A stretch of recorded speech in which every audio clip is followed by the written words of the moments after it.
کہہ دو کہ اللہ جسے چاہتا ہے گمراہ کرتا ہے، اور جو اس کی طرف رجوع ہوتا ہے اس کو اپنی طرف کا رستہ دکھاتا ہے، یعنی ان کو جو ایمان لاتے اور جن کے دل اللہ کی یاد سے آرام پاتے ہیں ان کو۔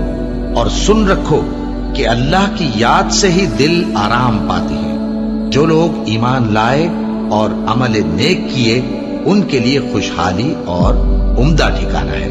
اور اگر شیطان کی طرف سے تمہارے دل میں کسی طرح کا وسوسہ پیدا ہو تو اللہ سے پناہ مانگو، بے شک وہ سننے والا ہے، سب کچھ جاننے والا ہے۔ جو لوگ پرہیزگار ہیں جب ان کو شیطان کی طرف سے کوئی وسوسہ پیدا ہوتا ہے تو چونک پڑتے ہیں اور دل کی آنکھیں کھول کر دیکھنے لگتے ہیں، اور جب قرآن پڑھا جائے تو توجہ سے سنا کرو اور خاموش رہا کرو تاکہ تم پر رحم کیا جائے۔ اور جو کوئی رحمان کی یاد سے آنکھیں بند کر لے یعنی تغافل کرے، ہم اس پر ایک شیطان مقرر کر دیتے ہیں تو وہ اس کا ساتھی ہو جاتا ہے، اور یہ شیطان ان کو رستے سے روکتے رہتے ہیں اور وہ سمجھتے ہیں کہ وہ سیدھے رستے پر ہیں، یہاں تک کہ جب وہ ہمارے پاس آئے گا تو اس شیطان سے کہے گا کہ کاش مجھ میں اور تجھ میں مشرق و مغرب کا فاصلہ ہوتا، تو برا ساتھی ہے۔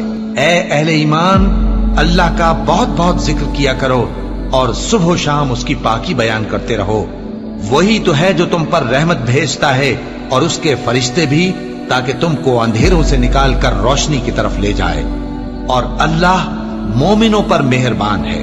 اور صبح و شام اپنے پروردگار کا نام لیتے رہو اور رات کو بڑی دیر تک اس کے آگے سجدے کرو اور اس کی پاکی بیان کرتے رہو۔